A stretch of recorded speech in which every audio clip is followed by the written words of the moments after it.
Good afternoon to everybody. എനിക്ക് waste മാനേജ്മെന്റിലെ വലിയ പരിചയമൊന്നുമില്ല. എൻ്റെ ബാക്ക്ഗ്രൗണ്ടും വളരെ വ്യത്യസ്തമായിരുന്നു. എങ്കിലും ഇൻ്റഗ്രേറ്റഡ് റൂറൽ ടെക്നോളജി സെന്ററിൽ വന്നതിന് ശേഷം കണ്ടും കേട്ടും ഒക്കെയുള്ള പരിചയമാണുള്ളത്. ശരിക്കും പറഞ്ഞാൽ എന്നെ വിളിച്ചപ്പോൾ ഞാൻ വിളിച്ച ആളിനോട് പറഞ്ഞത് IRCTയിൽ കോൺടാക്ട് ചെയ്യുകയോ അതിന് പറ്റിയ ആളിനെ വിടും എന്നാണ് പറഞ്ഞത്. പക്ഷെ വിളിച്ച ആൾ പറഞ്ഞു, ഡയറക്ടറെ വിളിച്ചിട്ട് പറഞ്ഞു ഡോക്ടർ ലളിതാംബികയെ ഒന്ന് വിടണം എന്ന് പറഞ്ഞു. അദ്ദേഹം ശരിയെന്ന് പറഞ്ഞു. ഞാൻ 2 ദിവസം മുമ്പ് മനസ്സിലാക്കി. അപ്പം ഞാൻ തന്നെ വേണമല്ലോ പറയാൻ എന്ന് വിചാരിച്ചു. എങ്കിലും നിങ്ങളെയൊക്കെ കാണാനുള്ള ഒരു അവസരമാണല്ലോ എന്ന് വിചാരിച്ച് ഞാൻ സന്തോഷപൂർവ്വം ശരി വരാമെന്ന് അദ്ദേഹത്തിനോട് പറയുകയാണ് ചെയ്തത്. ഇവിടെ ഒരുപാട് വിവരങ്ങൾ നിങ്ങൾ ഇതിനോട് കേട്ട് കഴിഞ്ഞു. ശ്രീ ബഷീർ പറഞ്ഞു, എനിക്ക് ജസ്റ്റ് മുമ്പേ പറഞ്ഞ പ്രാസംഗികൻ ഒരുപാട് വിവരങ്ങൾ പറഞ്ഞു. ഒരു കാര്യം, ഈ പൊല്യൂട്ട് അറ്റ്മോസ്ഫിയർ പക്ഷേ ആൻഡ് ഇൻ ദിസ് ഏരിയ അതിനെ അതായത് വേസ്റ്റിനെ നമുക്ക് വെൽത്താക്കാം എന്ന് നമ്മൾ ഇപ്പോൾ ഓൾറെഡി പഠിച്ച് കഴിഞ്ഞു. Next slide please. ഒരുപാട് തരത്തിലുള്ള സോളിഡ് വേസ്റ്റ് മാനേജ്മെന്റ് എന്ന് പറയുമ്പോൾ ഒരുപാട് തരത്തിലുള്ള സോളിഡ് വേസ്റ്റ് നമ്മുടെ മുമ്പിലുണ്ട്. ഒന്ന് കിച്ചൺ വേസ്റ്റ് ഉണ്ട്, മാർക്കറ്റ് വേസ്റ്റ് ഉണ്ട്, സ്ലോട്ടർ ഹൗസ് വേസ്റ്റ് ഉണ്ട്, ഹോസ്പിറ്റൽ വേസ്റ്റ് ഉണ്ട്, ഇൻഡസ്ട്രിയൽ വേസ്റ്റ് ഉണ്ട്, വേസ്റ്റ് ഉണ്ട്, ഗ്ലാസ് വേസ്റ്റ് ഉണ്ട്. എന്തെല്ലാം തരം സോളിഡ് വേസ്റ്റ് മാലിന്യങ്ങളാണ്. അതുപോലെ മുനിസിപ്പൽ വേസ്റ്റിൽ ഈ ഒരുപാട് സാധനങ്ങൾ ഇതിലുള്ള എല്ലാ വസ്തുക്കളും കുറേശ്ശെ അടങ്ങിയിരിക്കാൻ ഇടയുണ്ട്. അപ്പൊ കിച്ചൺ വേസ്റ്റ് ആണ് ഇതിനകത്ത് പൊതുവെ ഹാംലെസ്, സിമ്പിൾ. മാർക്കറ്റ് വേസ്റ്റിനകത്ത് ഒരുപാട് തരം. ഞാൻ മാർക്കറ്റ് വേസ്റ്റിന്റെ ഒരു അനാലിസിസ് അത് അടുത്ത സ്ലൈഡിൽ അടുത്തതോ സ്ലൈഡിൽ കാണിക്കാം. ഹോസ്പിറ്റൽ വേസ്റ്റ് ആണ് ഇപ്പം സിറിഞ്ചസ്, പിന്നെ ഹ്യൂമൻ ബോഡിയുടെ ഭാഗങ്ങൾ തന്നെ ഉണ്ട്. അതൊക്കെ വളരെ പ്രയാസമാണ്. ഇപ്പൊ അദ്ദേഹം പറയുകയുണ്ടായി ഇൻസിനറേഷനാണ്. അതായത് ഞാൻ കിച്ചൺ വേസ്റ്റിനെ പറ്റി, അതായത് കമ്പോസ്റ്റിങ്ങും ബയോഗ്യാസ് പ്രൊഡക്ഷനും കുറച്ചുകൂടെ ഡീറ്റെയിൽഡ് ആയിട്ട് പറയാത്ത ഭാഗങ്ങളാണ് ഇപ്പൊ ഞാൻ പെട്ടെന്ന് പറഞ്ഞു തീർക്കാം. ഹോസ്പിറ്റൽ വേസ്റ്റിനൊക്കെ പറ്റിയത് ഇൻസിനറേഷൻ നോട്ട് പെർമിറ്റഡ് എന്ന് പറഞ്ഞാലും ഇൻസിനറേഷനാണ് ഇപ്പൊ നമ്മുടെ മുമ്പിലുള്ള ഒരേ ഒരു മാർഗം. എന്താണെന്ന് വെച്ചാൽ ഈ പ്ലാസ്റ്റിക് വേസ്റ്റും മറ്റും ചെറിയ ടെമ്പറേച്ചറിൽ, അതായത് 600 ഡിഗ്രി 700 ഡിഗ്രി സെന്റിഗ്രേഡില് കത്തിക്കുമ്പോഴാണ് ഡയോക്സിൻ പോലത്തെ കാർസിനോജനിക് മെറ്റീരിയൽസ് ഉണ്ടാക്കുന്നത്. അതിന് കാരണം ഈ കാർസിനോജനിക് മെറ്റീരിയൽസ് എന്ന് പറഞ്ഞാൽ ക്ലോറിനും ഓക്സിജനും നൈട്രജനും കൂടെ ചേർന്ന ഒരു ഹെട്രോസൈക്ലിക് കോമ്പൗണ്ട്സ്, അതായത് മോളിക്കുലർ വെയിറ്റ് കൂടിയ കോമ്പൗണ്ട്സ് ആണ് ക്യാൻസർ ജനറേഷന് കാരണം. ചെറിയ മോളിക്യൂൾസ് ക്യാൻസർ ജനറേഷൻ ഇല്ല, ഹെട്രോസൈക്ലിക് ആയിരിക്കണം. അതേസമയം ക്ലോറിൻ കണ്ടെയ്നിങ്ങിനാണ് കൂടുതൽ സാധ്യത. ഓക്സൈഡ്സ് ഓഫ് നൈട്രജനും ഒക്കെ ഉള്ളതും ക്യാൻസർ ജനറേറ്റിംഗ് ആണ്.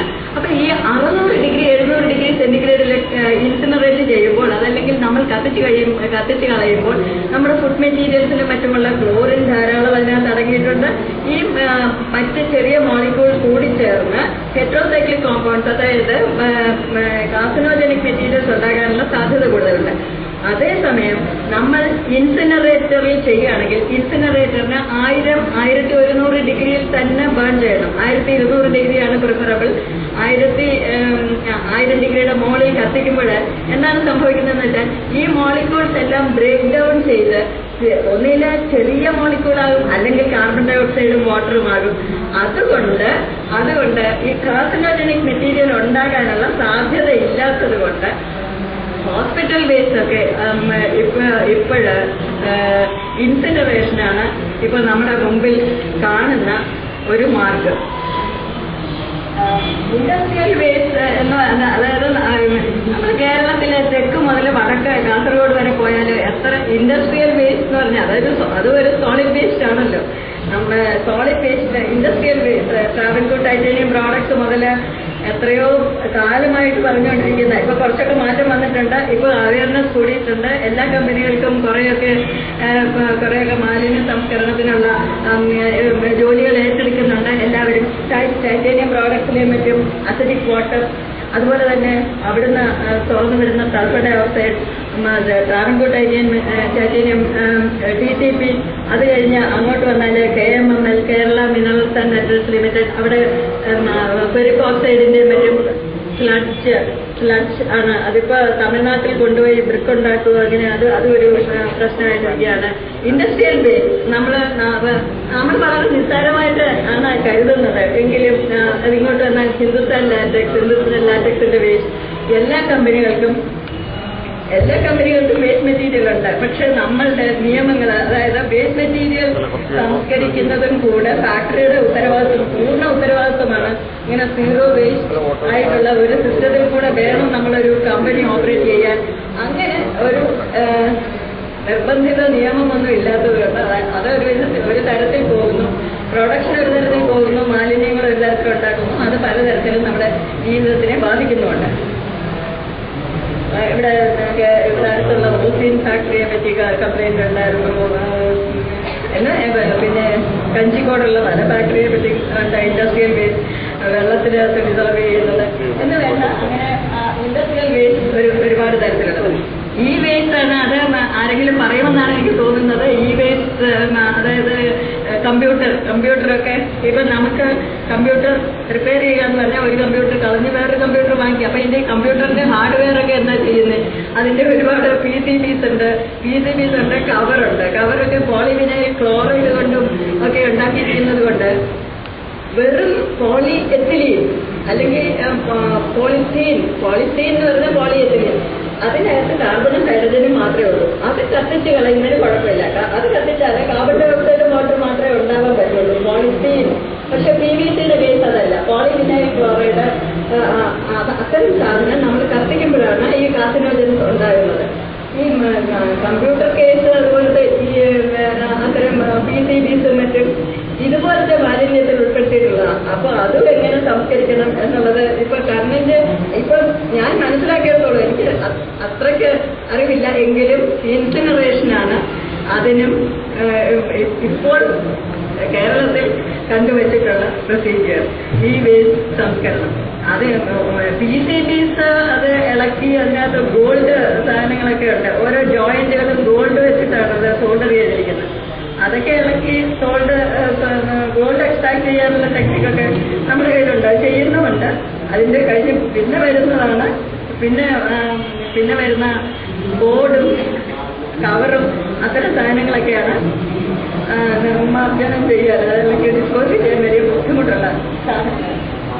അത് കഴിഞ്ഞാൽ പിന്നെ ഒരു സോളിഡ് വേസ്റ്റ് നമ്മള് വളരെ നിസ്സാരം എന്ന് കാണുന്നത്, പക്ഷെ ഭാവിയിൽ നിസ്സാരമല്ലാത്തതാകാവുന്ന ഒരു വേസ്റ്റ് ആണ് ഈ CFL, ട്യൂബ് ലൈറ്റ്സ്. ഇതൊക്കെ എന്താ നമ്മൾ ചെയ്യുന്നത്? നമ്മുടെ വീട്ടിൽ റോഡിലോട്ട് എടുത്തിടും, അല്ലെങ്കിൽ കോർപ്പറേഷൻ എവിടെങ്കിലും കൊണ്ടിടും. അത് വരുന്നവർ ആ വണ്ടിയിൽ എവിടെങ്കിലും കൊണ്ടിടും. ഈ വിളപ്പിൽശാലയുടെ കാര്യം പറയുന്നത് കേട്ടോ. തിരുവനന്തപുരത്ത് ദിവസേന ഈ CFL ഒക്കെ വെച്ചിട്ടുണ്ട്. ഇതെല്ലാം ഇളക്കാൻ ഇപ്പം ജപ്പാനിലും പറഞ്ഞ പോലെ അമേരിക്കയിലൊക്കെ ആണെങ്കിൽ അതിനൊക്കെ ഒരു ചെറിയ ഓരോ സംവിധാനങ്ങളുണ്ട്. ഈ ട്യൂബ് വേസ്റ്റ് ആകുമ്പോൾ നമ്മളൊരു ട്യൂബിനെ എടുത്ത് പൊട്ടിച്ചു നോക്കും, ഒരു ബോംബ് പൊട്ടുന്ന പോലെ ഇരിക്കും. അതിന് ഇവാക്യുവേറ്റഡ് ആണത്. അത് അതിനകത്ത് ക്രോമിയത്തിന്റെ ഓക്സൈഡ് ഉണ്ട്, ഫോസ്ഫോറസൻസ് മെറ്റീരിയൽ ഉണ്ട്. ഇങ്ങനെ നല്ല ലൈറ്റ് വരുന്നില്ലേ, അതിനൊക്കെയുള്ള അതിന്റെ മെറ്റീരിയൽ ഉണ്ട്. മെർക്യൂറി കോട്ടിംഗ് ഉണ്ട്. അപ്പൊ ഇതൊക്കെ നമ്മൾ പൊട്ടിച്ച് മണ്ണിലോട്ടിടുക. ഇപ്പൊ നമ്മളതിനെ പൊട്ടിച്ച് ഇവിടെ എന്തോ വേറൊരു ശബ്ദം ഉണ്ടെന്ന് തോന്നി. അതാ ഞാനിങ്ങോട്ട് കേൾക്കാം. ഇത് പൊട്ടിച്ച് നമ്മൾ മണ്ണിലോട്ടിടുകയാണ്. ആ മണ്ണിലിടുന്നത് എങ്ങോട്ടാ പോകുന്നത്? മണ്ണില് നമ്മൾ മഴ പെയ്യുമ്പോൾ ആ മണ്ണില് കൂടെ ഈ മെർക്കുറി അതിനകത്തുള്ള സാധനങ്ങളൊക്കെ കാൽഷ്യം ഫോസ്ഫേറ്റ് തന്നെ, ക്രോമിയത്തിന്റെ ഓക്സൈഡ്, ഇതെല്ലാം അസിഡിക് വാട്ടറിൽ ഡിസോൾവ് ചെയ്ത് അന്ന് നമ്മുടെ കുടിവെള്ളത്തിൽ എത്തുക. പെസ്റ്റിസൈഡ്സിന് സംഭവിക്കുന്ന പോലെ തന്നെ നമ്മൾ അഗ്രികൾച്ചറിന് പെസ്റ്റിസൈഡൊക്കെ ഇടും. അതിന്റെ ഒരു മുഖ്യ ഭാഗവും അത് ചെടി വലിച്ചെടുക്കുന്നതിന് മുമ്പ് തന്നെ മഴയത്തുമൊക്കെ അത് കുടിവെള്ളത്തിലോട്ട് കിണറ്റിലോട്ടും വരുന്നുണ്ട്, പിന്നെ ആറ്റിലോട്ടും വരുന്നുണ്ട്, വെള്ളത്തിനകത്ത് വന്നു ചേരുന്നുണ്ട്. അതേപോലെയാണ് ഇതിനും ഈ ഗ്ലാസ് വേസ്റ്റ് നമ്മളിപ്പോൾ ഒന്നും ചെയ്യുന്നില്ല.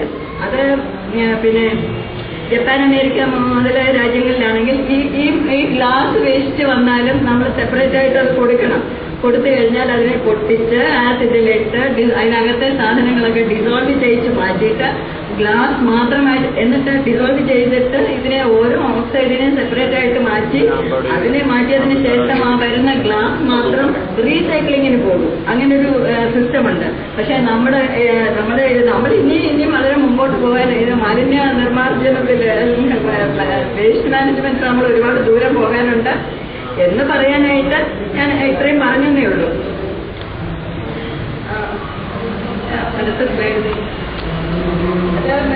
പലരും പറഞ്ഞു സോളിഡ് വേസ്റ്റ് ഡീഗ്രേഡബിൾ ആണ്, ബയോഡിഗ്രേഡബിളും ഉണ്ട്, നോൺ ഡീഗ്രേഡബിളും ഉണ്ട്. നെക്സ്റ്റ് വൺ ഇതാണ്, അതായത് physical composition of solid waste from A municipality.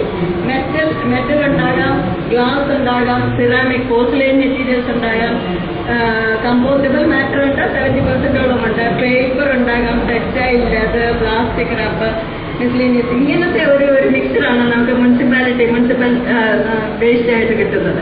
Next one അതായത് നമ്മളുടെ കിട്ടുന്ന പാഴ്വസ്തുവിന്റെ ഒരു അനാലിസിസേ ഉള്ളൂ. അതിൽ മോയ്സ്ചർ ധാരാളം ഉണ്ട്. മോയ്സ്ചർ ഉണ്ട്, nitrogen around 1.2%, phosphorus 0.5, potassium, carbon around 25% കിട്ടുള്ളൂ. അത് പിന്നെ മുനിസിപ്പൽ സോളിഡ് വേസ്റ്റ് അദ്ദേഹം വിൻഡ്രോ കമ്പോസ്റ്റിങ്ങിനെ പറ്റി പറഞ്ഞു. എയറോബിക് കമ്പോസ്റ്റിങ്ങിന് വിൻഡ്രോ കമ്പോസ്റ്റിങ്ങുമാകാം, വെർമി കമ്പോസ്റ്റിങ്ങുമാകാം. പിന്നെ അൺഎയറോബിക് കമ്പോസ്റ്റിങ്ങിലാണ് ബയോഗ്യാസ് പ്രൊഡക്ഷൻ ആകാം. ഇതിനെ പറ്റിയൊക്കെ ചെറുതായിട്ട് ബ്രീഫായിട്ട് പറയാം. വെർമി കമ്പോസ്റ്റിനെ പറ്റി ഇവിടെ പറഞ്ഞില്ലല്ലോ, അതുകൊണ്ട് അത് സ്വല്പം ദീർഘിപ്പിച്ച് പറയാം. നെക്സ്റ്റ് അതായത് നമ്മൾ സാധാരണ വിൻഡ്രോ കമ്പോസ്റ്റിംഗ് എന്ന് പറഞ്ഞാൽ ഈ waste material municipal solid waste ആയാലും നമ്മൾ കൊണ്ടുവന്നിട്ട് ഒരു സിമെന്റ് തറയിൽ ഇങ്ങനെ ഹീപ്പായിട്ടിട്ടിട്ട് ഇവിടെ പക്ഷെ നമ്മൾ ചാണകവെള്ളം വേറെ പറഞ്ഞാൽ വെറുതെ അടയ്ക്കുന്നേ പറഞ്ഞുള്ളൂ. ഞങ്ങൾ ചാണകവെള്ളം ഒഴിച്ചിട്ടാണ്, അതായത് മെഥനേറ്റിംഗ് ബാക്ടീരിയയുടെ കോൺസെൻട്രേഷൻ അപ്പോഴും കൂടും അതിനകത്ത്. പിന്നെ ചാണകവെള്ളം ഒഴിച്ചതിന് ശേഷം പ്ലാസ്റ്റിക് കൊണ്ട് റാപ്പ് ചെയ്ത് വെക്കും. അപ്പോൾ അതിനകത്ത് നടക്കുന്ന റിയാക്ഷൻ ഒരു എക്സോതെർമിക് റിയാക്ഷൻ ആയതുകൊണ്ട് അതിനകത്ത് ടെമ്പറേച്ചർ കൂടുകയും പാത്തോജനിക് ബാക്ടീരിയ ചത്തുപോവുകയും, അതേസമയം തെർമോഫിലിക് ആണ് ഈ മെഥനേറ്റിംഗ് ബാക്ടീരിയ, മെഥനോകോക്കസ് ബാക്ടീരിയ, അത് അതിനകത്ത് സർവൈവ് ചെയ്യുകയും ചെയ്യുന്നത് കൊണ്ട് നമുക്ക് 60 മുതൽ 70 ഡിഗ്രി വരെ ഈ ടെമ്പറേച്ചർ പോയാലും നമുക്ക് ബെനിഫിഷ്യൽ ആയിട്ടുള്ള ബാക്ടീരിയ ചാകാതെയും അതേസമയം നമുക്ക് ഹാംഫുൾ ആയിട്ടുള്ള പാത്തോജൻസ് ചത്തുപോവുകയും ചെയ്യുന്നുണ്ട്. അങ്ങനെ 30 ദിവസം 60 ദിവസം വരെ വയ്ക്കുമ്പോൾ അത് എന്നെ ഇടയ്ക്കിടയ്ക്ക് ഇളക്കിക്കൊണ്ടിരിക്കണം. 60 ദിവസം വരെ വെച്ച് കഴിയുമ്പോഴാണ് നമുക്ക് ഈ ടീ ലീഫ് ലൈക്ക് കമ്പോസ്റ്റ് അതിനെ സീവ് ചെയ്ത് നോൺ കമ്പോസ്റ്റബിൾ ആയിട്ടുണ്ടായിരുന്ന പ്ലാസ്റ്റിക്സ് അതുപോലത്തെ സാധനങ്ങളൊക്കെ മാറ്റി ഈ തേയിലപ്പൊടി പോലത്തെ സാധനം നമ്മൾ മാറ്റിയെടുക്കും. പക്ഷേ ഇത് 30 ദിവസം ഇത് പാർഷ്യലി ഡീഗ്രേഡ് ചെയ്യാൻ അനുവദിച്ചിട്ട് അതിനെ വെർമി കമ്പോസ്റ്റ് ടാങ്കിലേക്ക് മാറ്റി വേമിനെ ഇട്ട് കൊടുത്താൽ അടുത്ത 30 ദിവസം കഴിയുമ്പോൾ ഒരുപക്ഷെ ഈ വിൻഡ്രോ കമ്പോസ്റ്റിങ്ങിന് കിട്ടുന്ന വളത്തിനേക്കാൾ കൂടുതൽ NPK വാല്യൂ ഉള്ള വളമാണ് നമുക്ക് വേർമി കമ്പോസ്റ്റിൽ കൂടെ കിട്ടുന്നത്. ഇതൊക്കെ അതിന്റെ municipal solid waste integrated rural technology സെന്ററിൽ ഞങ്ങൾ വലിയ പ്ലാൻ ഇട്ട് കൊടുക്കുന്നുണ്ട് പലയിടത്തും. അപ്പോൾ ഇത് പാലക്കാട് മുനിസിപ്പാലിറ്റിയുടെ കംപ്ലീറ്റ് സോളിഡ് വേസ്റ്റ് മാനേജ്മെന്റ് ചെയ്യുന്നത് ഇന്റഗ്രേറ്റഡ് റൂറൽ ടെക്നോളജിയുടെ സൂപ്പർവിഷനിലാണ് അതിന്റെ ഒരു ഭാഗം. നെക്സ്റ്റ് വൺ ഇതാണ് പ്ലാസ്റ്റിക് കൊണ്ട് മൂടിയിട്ടിരിക്കുന്നു എന്ന് പറയുന്നത് ഹീപ്പാണ് ഈ കാണുന്നത്. നെക്സ്റ്റ് വൺ ഇതൊരു partially decompose material. Next one ഇതാണ് കമ്പോസ്റ്റ് പൗഡർ. അത്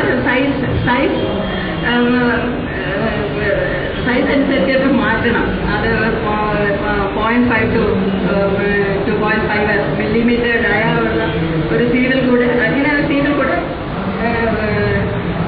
സീവ് ചെയ്തിട്ട് വേണം നമ്മൾ വിൽക്കാനായിട്ട് കൊടുക്കാൻ. നെക്സ്റ്റ്, ഇത് അതിനകത്തുള്ള ബാക്ടീരിയ, സ്യൂഡോമോണാസ്, ബാസിലസ്, ഫംഗൈ,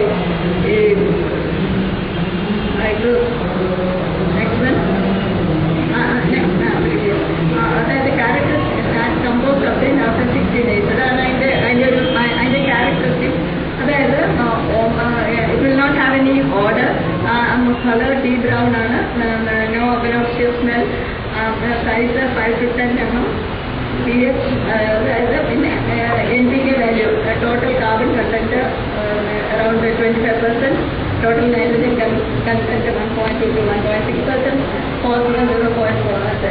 ഇതൊക്കെയാണ് എൻ്റെ ഒരു കമ്പോസ്റ്റിന്റെ അതായത് വിൻഡ്രോ കമ്പോസ്റ്റിന്റെ ഒരു ഏകദേശ പിന്നെ analysis, composition analysis. Next, vermi കമ്പോസ്റ്റിൽ നമ്മൾ ഉപയോഗിക്കുന്ന സോയിക്കിട എന്ന് പറഞ്ഞൊരു വെറൈറ്റിയാണ്. സൗത്ത് ആഫ്രിക്കയിൽ നിന്നാണ് അത് കൊണ്ടുവന്നതെന്നാണ് ഞാൻ മനസ്സിലാക്കിയിട്ടുള്ളത്. ഇത്തരം വേംസ് ആണ്. ഈ വളം പാർഷ്യലി ഡീകമ്പോസ്, അതായത് 30 ദിവസം കഴിഞ്ഞതിന് ഈ വിര, അതായത് ഈ വേം തിന്നിട്ട് അതിന്റെ ഡൈജസ്റ്റീവ് സിസ്റ്റത്തിലുള്ള എൻസൈംസിന്റെ റിയാക്ഷൻ കൊണ്ടാണ് ഈ വളത്തിന് കൂടുതൽ ന്യൂട്രിയൻസ് വാല്യൂ ഉണ്ട്. അതേസമയം NPK കണ്ടന്റ് കൂടുതലുമാണ്.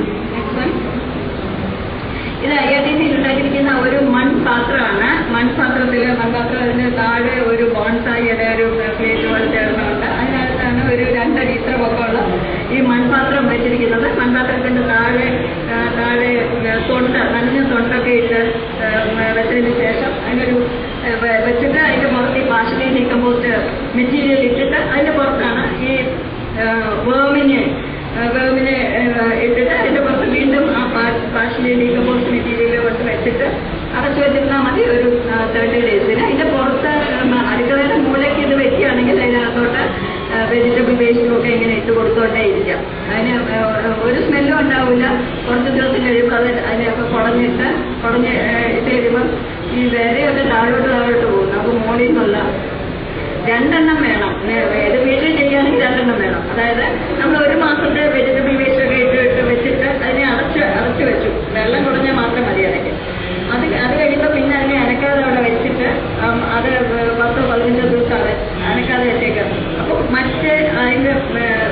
ഇതിന്റെ ട്വിൻ വേറൊരെണ്ണം ഓപ്പറേറ്റ് ചെയ്യണം. വേറൊരെണ്ണം അതുപോലെ തന്നെ ഫില്ല് ചെയ്ത് വെജിറ്റബിൾ വേസ്റ്റ് ഒക്കെ ഇട്ട് ഇങ്ങനെ 2 എണ്ണം മാനേജ് ചെയ്യണം. ഒന്ന് നമുക്ക് ഡിസ്പോസ് ചെയ്ത് വളമൊക്കെ എടുത്ത് രണ്ടാമത് റീഫിൽ ചെയ്ത് വെക്കുമ്പോഴത്തേക്കും മറ്റേതിനകത്ത് മണം ഉണ്ടായിക്കൊണ്ടേയിരിക്കും.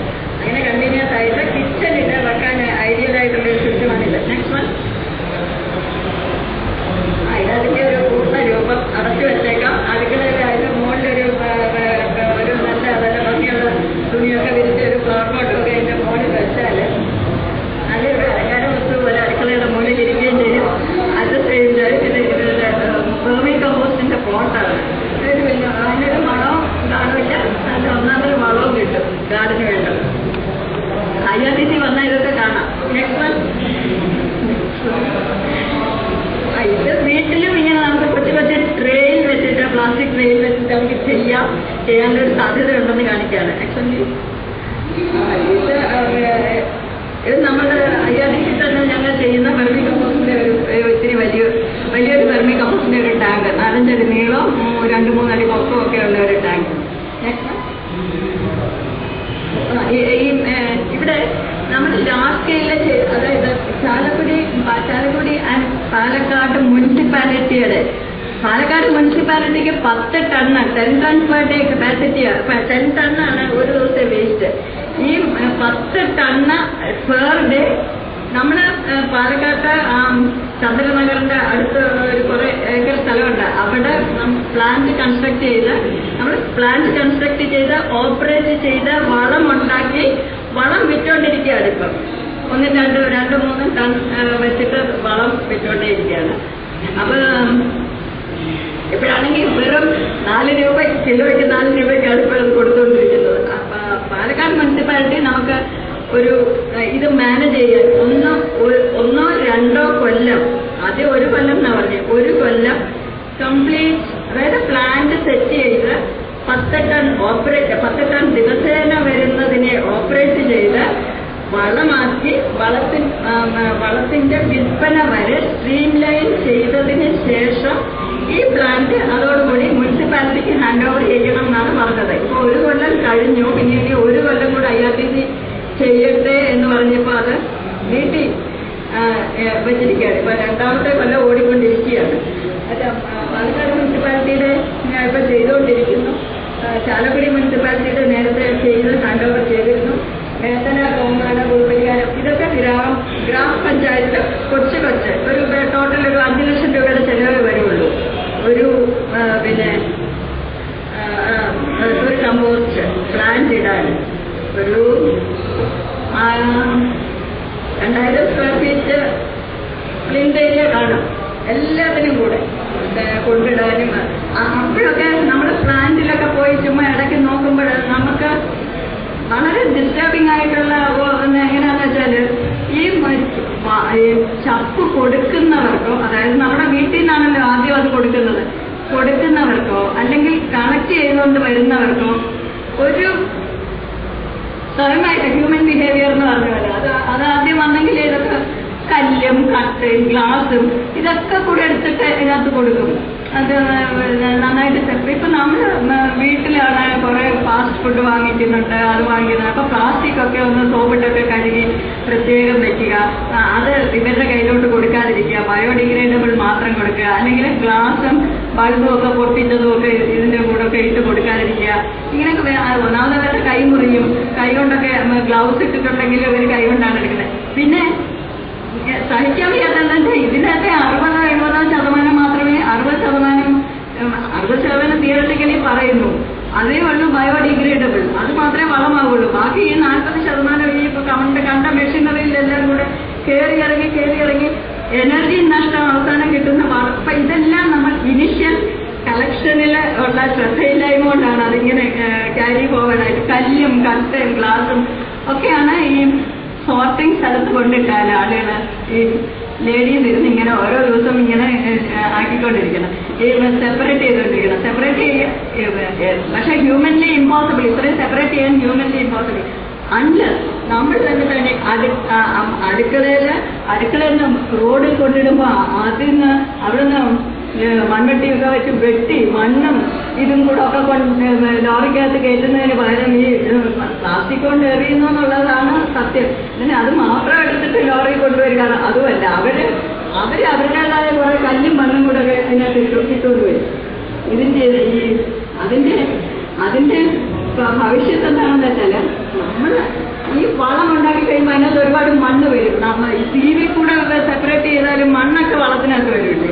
അപ്പൊ നമ്മൾ ശ്രദ്ധയില്ലാതെ റോഡിൽ നിന്ന് ഈ മണ്ണ് വാരി ഈ ചപ്പിന്റെ കൂടെ ഇട്ട് അതിനെ കൊണ്ടുവന്ന് നമ്മൾ പ്ലാന്റിലിട്ട് എത്ര ചെയ്താലും അവസാനം വരുമ്പം വളത്തിന് പകരം കുറെ മണ്ണും കൂടെ നമ്മൾ വെറുതെ ആളുകൾക്ക് കൊടുക്കേണ്ടി വരും.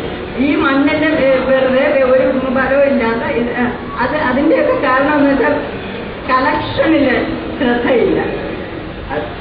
ശ്രദ്ധിക്കണം എന്നൊക്കെ മുനിസിപ്പാലിറ്റിയൊക്കെ പറയുന്നുണ്ടാകും. പക്ഷെ ഏതായാലും നമ്മളെ അഭിമുഖീകരിക്കുന്ന ഒരു പ്രശ്നവും ഇത്രയും സ്ഥലത്ത് ചെയ്യുന്നുണ്ട്. ഗുരുവായൂർ മുനിസിപ്പാലിറ്റിയിൽ ഇപ്പൊ ചെയ്തു തുടങ്ങിയിട്ടുണ്ട്. ഗുരുവായൂർ മുനിസിപ്പാലിറ്റിയുടെ കാര്യം പറഞ്ഞപ്പോഴാണ് അവിടെ ക്യാപ്പിംഗ് ടെക്നിക് ഉണ്ട്. 10-25 എത്രയോ കൊല്ലമായിട്ട് അവിടെ ഒരുപാട് ചപ്പ് കിടന്നു. അതിനെ നമുക്കൊന്നും ചെയ്യാൻ പറ്റില്ല. പുതിയ ചപ്പ് വരുന്നതിന് ഉണ്ടാക്കാനുള്ള പ്ലാന്റ് ഉണ്ടാക്കാം. പക്ഷെ പഴയത് അത്ര ഹീപ്പായിട്ട് കിടന്നത് നമ്മൾ ഇപ്പൊ ക്യാപ്പിംഗ് ആണ് ചെയ്യുന്നത്. അത് കോൺക്രീറ്റ് പിന്നെ കെട്ടിയിട്ട് അതിനകത്തിട്ട് മോളിൽ നിന്ന് മഴവെള്ളം അതിനകത്ത് വീഴാതെ നോക്കും. വീഴാനാണ് ലീച്ച് ചെയ്ത് അങ്ങനെ ഒഴുകുന്നത്. മോളിൽ നിന്ന് മഴവെള്ളം വീഴാതെ ക്യാപ്പ് ചെയ്ത് സൂക്ഷിക്കണം. ക്യാപ്പ് ചെയ്ത് അതിങ്ങനെ ഡീഗ്രേഡ് സ്വന്തമായിട്ട് ഡീഗ്രേഡ് ചെയ്ത് പോകും. ഇങ്ങനെ പറയുമ്പോൾ ഞാൻ അദ്ദേഹം പറഞ്ഞതുപോലെ പുറം രാജ്യത്തൊക്കെ ഇതുപോലത്തെ ഹീപ്പ് ചെയ്ത മലകളുണ്ട്. ആ മലകളിൽ നിന്ന്, അതായത് വേസ്റ്റിന്റെ മലകൾ, ആ മലകളിൽ അകത്തൂടെ പൈപ്പുകൾ, പെർഫറേറ്റഡ് പൈപ്പ്സ് ഇട്ട് അതിൽ നിന്ന് വരുന്ന ഗ്യാസ് ഗേജും മറ്റും വെച്ചിട്ട് കളക്ട് ചെയ്ത ഇത് മുകളിൽ നോക്കിയാൽ പുല്ല നമുക്ക് ആളുകൾക്കൊക്കെ ഓടിയിരിക്കുന്ന തോട്ടമാണ്, പിന്നെ ഗാർഡനാണ്, ബ്യൂട്ടിഫുൾ ഗാർഡൻ. പക്ഷെ അകത്ത് ഇങ്ങനെ ഗ്യാസൊക്കെ വന്നുകൊണ്ടിരിക്കുന്ന ഒരു മലയാണ്. ആ മല അതിനകത്തുള്ള ഗ്യാസ് പെർഫറേറ്റഡ് അത് വെച്ചിട്ട് കുഴലെടുത്തിട്ട് പവർ പ്ലാന്റിലോട്ട് കൊണ്ടുപോയിട്ട് പവർ ജനറേറ്റ് ചെയ്ത് ഇവിടെ എല്ലാം ഇലക്ട്രിഫിക്കേഷന് ഈ ചപ്പ് മലയുടെ അകത്തുനിന്ന് വരുന്ന ഗ്യാസ് ഉപയോഗിച്ച് ചെയ്യുന്നുണ്ട്. അപ്പൊ ഇതൊക്കെ ഭാവിയിൽ നമ്മുടെ നാട്ടിലൊക്കെ ഇതൊക്കെ തുടങ്ങാൻ സാധ്യതയുള്ള കാര്യങ്ങളാണ്. അടുത്തത് പാലക്കാട് മുനിസിപ്പാലിറ്റിയിലെ പ്ലാനിന്റെ ഒരു ഭാഗമാണ്.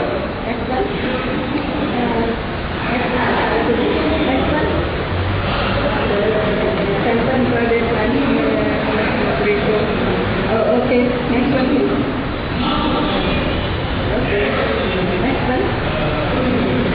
ഇത് പരിഹാരം ഇതൊരു സ്മോൾ സ്കെയിൽ, ഒരു 5 ലക്ഷം രൂപയുടെ താഴെയുള്ളൂ. പഞ്ചായത്തിലെയാണ്. നല്ല രീതിയിൽ ഉണ്ടാക്കുന്നുണ്ട്, വളം ഉണ്ടാക്കുന്നുണ്ട്, കൃഷിഭവനൊക്കെ വാങ്ങിക്കുന്നുണ്ട്. Next one. ഇത് മെത്തനോകോക്കസ് ബാക്ടീരിയയാണ്. ഇനോക്കുലം മീഥൈൻ 50 to 55 ഡിഗ്രി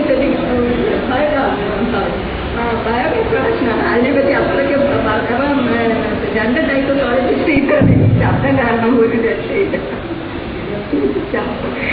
എന്തെങ്കിലും പിന്നെ അവിടെ സോളിഡ് വേസ്റ്റ് മാനേജ്മെന്റ് 2 ടൈപ്സ്, അതായത് winter composting and vermi composting.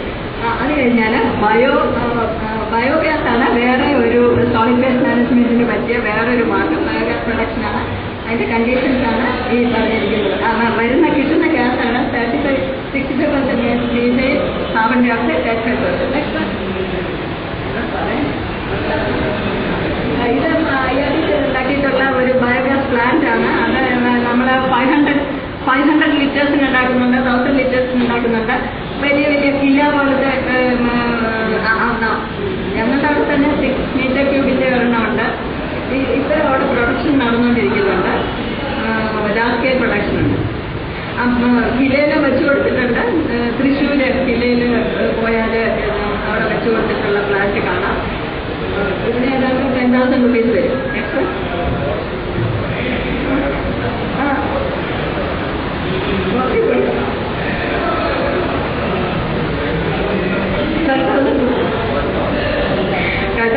ാണ് 10,000 rupees കൊടുക്കാൻ എങ്ങനെ പറ്റും എന്ന് പറഞ്ഞുകൊണ്ട് ഞങ്ങൾ അതിന്റെ തിക്നെസ് ഒക്കെ കുറക്കും.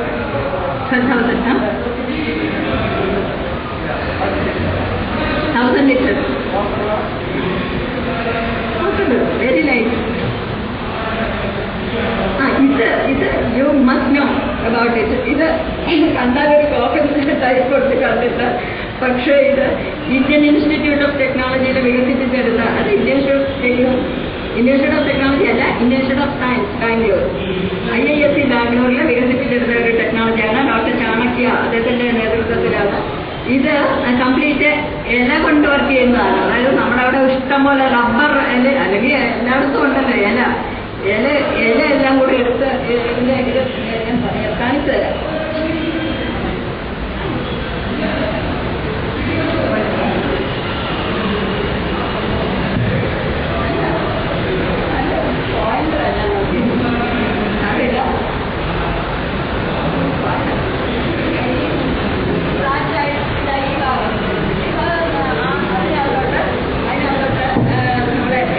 അങ്ങോട്ട് ഇടും, ഇലയും വെള്ളം കൂടെ അങ്ങോട്ട് കൊണ്ടിടും. അതൊരു 10-20 ദിവസം അതിനകത്ത് 10 ദിവസമെങ്കിലും അതിനകത്ത് കിടക്കുമ്പോൾ ഇല ചീയുമ്പോൾ എന്താ പറ്റുന്നതെന്ന് വെച്ചാൽ അതിന്റെ ഈ കവറ് മാറ്റിയിട്ട് അതിനെ നമ്മൾ തള്ളി അകത്തോട്ട് കൊടുക്കും. തള്ളി അകത്തോട്ടിടും. അതിനകത്തൊരു 50 ടൺ വരെ കൊള്ളുമെന്നാണ് പറഞ്ഞത്. 50 എത്ര വലുത് വേണമെങ്കിൽ നമുക്ക് ഉണ്ടാക്കാം.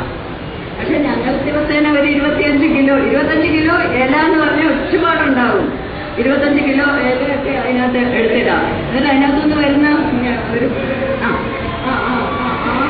ആ ഗ്യാസ് ഞങ്ങൾ 5 മണിക്കൂർ കിച്ചണിൽ കത്തിക്കുന്നുണ്ട്. അപ്പോൾ നമ്മളുടെ സീറോ വേസ്റ്റ് സിസ്റ്റമാണ്. ഞങ്ങൾക്ക് പന്നിയുണ്ട്. ആ പന്നിയുടെ അല്ല, ഇത് പിന്നെ ഇല മാത്രമുള്ളതാണ്. വേറെ ബയോഗ്യാസ് പ്ലാന്റ് പന്നിയുടെ വേസ്റ്റ് ബയോഗ്യാസ് പ്ലാന്റിലെ ബയോഗ്യാസിൽ നിന്ന് ഗ്യാസ് വരും, ഗ്യാസ് കിച്ചണിലോട്ട് പോകുന്നു. പിന്നെ അങ്ങനൊരു സൈക്കിൾ. കിച്ചൺ വേസ്റ്റ് പന്നിക്ക് കൊടുക്കുന്നു, പന്നിയുടെ ഡങ് ബയോഗ്യാസിലോട്ട് പോകുന്നു. അങ്ങനെ ഒരു സീറോ വേസ്റ്റ് സിസ്റ്റത്തിൽ ആ സിസ്റ്റം അങ്ങനെ കറങ്ങിക്കൊണ്ടിരിക്കും. കമ്മ്യൂണിറ്റി കിച്ചൺ ആയതുകൊണ്ട് ഒരുപാട് ഫുഡ് വേസ്റ്റ് വരും, അത് പന്നി കഴിക്കും. പന്നിയുടെ വേസ്റ്റ് ബയോഗ്യാസ് ഗ്യാസ് കിച്ചണിലേക്ക്. പിന്നെ ഇപ്പൊ ഞാൻ 1 മിനിറ്റിനകത്ത് തീർക്കുകയാണ്. ഈ ബയോഗ്യാസിന്റെ ഒരു ഗുണം എന്താണെന്ന് വെച്ചാൽ, ഈ ബയോഗ്യാസ് ഈ നെറ്റിൽ നിന്നുള്ള ഇൻഫർമേഷൻ ആണ് കേട്ടോ. ബയോഗ്യാസിൽ നിന്നുള്ളത് ഇതുപോലെ ടൈഫോയിഡ്, പാരാടൈഫോയിഡ്, കോളറ, ഹുക്ക്, ടേപ്പ്, ഇങ്ങനെ ഉള്ള നമ്മൾ ഈ ചപ്പുകളൊക്കെ ഇതിനകത്ത് കൊണ്ടിടുമ്പോൾ ഇതിനകത്ത് സർവൈവ് ചെയ്യൂല. ഈ രോഗങ്ങളുടെ ഒരു അണുക്കളും ബയോഗ്യാസ് പ്ലാന്റിൽ സർവൈവ് ചെയ്യൂല. അതർവൈസ് നമ്മൾ മിറ്റത്തോ പുരയിടത്തിലോ ഇടുമായിരുന്നെങ്കിൽ അവിടെ ചീഞ്ഞളിഞ്ഞ് ഉണ്ടാകാൻ സാധ്യതയുള്ള ഈ ഒരു പിന്നെ ടൈഫോയിഡ്, ഈ അണുക്കളൊന്നും ബയോഗ്യാസിനകത്ത് വരില്ല. നല്ല നല്ല നല്ല നല്ല ഫെർട്ടിലൈസർ ആണ് നമുക്ക് ബയോഗ്യാസ് പ്ലാന്റിനകത്തുനിന്ന് കിട്ടുന്നത്. പിന്നെ ഇതിന് ഒരുപാട് ഡൂസ് ആൻഡ് ഡോൺസ് ഉണ്ട്. എന്തൊക്കെ ഇതിനകത്ത് ഇടാം, എന്തൊക്കെ ഇടരുത്. അവിടെ ഇരിക്കുന്ന അനിയത്തിമാർ പറയുന്ന കേട്ട് ഞങ്ങൾക്ക് ബയോഗ്യാസ് ഉണ്ടാക്കാനൊക്കെ അറിയാമെന്ന് പറയുന്ന കേട്ട്. അതുകൊണ്ട് കൂടുതൽ സമയം അതായത് ഞാൻ പറയുന്നില്ല, വേണേൽ സെപ്പറേറ്റ് ആയിട്ട് പറഞ്ഞ, അതായത് മോരൊഴിക്കരുത്, മുട്ടത്തോടിടരുത്, ചകിരി ഇടരുത്, അങ്ങനെ ഇടരുത്, ഇങ്ങനെ ഇടരുത് എന്നൊക്കെ പറഞ്ഞ് കുറേ ഉണ്ട്. കുറേ മുൻകരുതലുകളൊക്കെ എടുക്കണം. പിന്നെ ടെമ്പറേച്ചർ 50 ഡിഗ്രി വരണം. പിന്നെ ഞങ്ങളിപ്പോൾ ഉണ്ടാക്കുന്ന ബയോഗ്യാസിൻ്റെ എന്ന് വെച്ചാൽ പോർട്ടബിളാണ്. അത് നമുക്ക് മാറ്റി എവിടെ വേണമെങ്കിൽ കൊണ്ടുവയ്ക്കുകയും ചെയ്യാം. പിന്നെ I think this is the last one. I think ഒന്നും ഇല്ല. അപ്പോൾ ശരി, thank you for your patients listening.